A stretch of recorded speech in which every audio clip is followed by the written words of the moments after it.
ശബരിമല വിശേഷങ്ങൾ നിങ്ങൾക്കായി അവതരിപ്പിക്കുന്നു കല്യാൺ സിൽക്സ്, കാലിക്കറ്റ് റോഡ്, പെരിന്തൽമണ്ണ. മണ്ഡലകാലം പകുതി പിന്നിട്ടതോടെ കാനനപാതയിലൂടെ തീർത്ഥാടക പ്രവാഹം. 18 ദിവസം കൊണ്ട് 35,000-ലധികം പേരാണ് കാനനപാത താണ്ടി ശബരിമലയിൽ എത്തിയത്. ഈ മണ്ഡലകാലത്ത് കാനനപാത താണ്ടി കാനനവാസനെ കാണാനെത്തുന്ന ഭക്തരുടെ എണ്ണം അനുദിനം വർദ്ധിക്കുകയാണ്. ചുരുക്കി പറഞ്ഞാൽ കാനനപാതയിലൂടെ തീർത്ഥാടക പ്രവാഹമാണ്. 35,000-ലധികം പേരാണ് 18 ദിവസം കൊണ്ട് കാനനപാത താണ്ടി ശബരിമലയിലെത്തിയതെന്നാണ് കണക്കുകൾ സൂചിപ്പിക്കുന്നത്. വെള്ളി, ശനി ദിവസങ്ങളിലാണ് ഏറ്റവും അധികം പേർ കാനനപാത ഉപയോഗപ്പെടുത്തിയത്.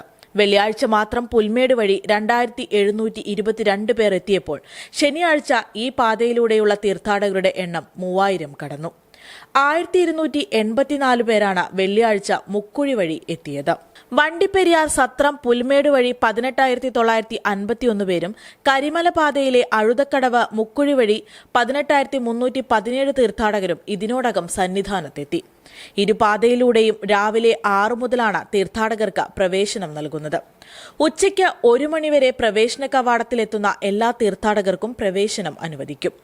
മഴ മാറിയതോടെ കാനനപാത സുരക്ഷിതവും സഞ്ചാരയോഗ്യവുമാണെന്ന് വനംവകുപ്പ് അധികൃതർ അറിയിച്ചു.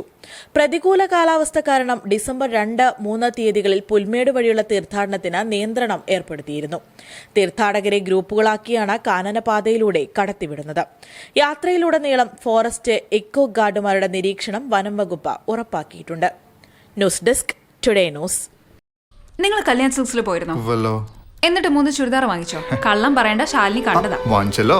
എങ്കിലേ ആ 3 പെണ്ണുങ്ങളുടെ പേര് പറ. അതിപ്പോ വേണ്ട, ഞാൻ എന്റെ വീട്ടിൽ പോവാ. ഹലോ, ചുരിദാർ, രണ്ടാമത്തെ ചുരിദാർ, മൂന്നാമത്തെ ചുരിദാർ. അപ്പൊ പേര് പറട്ടെ. 3-in-1 combo offer. Kalyan silks 3-in-1 combo offer. ഇനി ഒന്നിന്റെ വിലയിൽ 3 വാങ്ങാം. ഇനി നീ പറ. Kalyan silks 3-in-1 combo offer. Kalyan silks.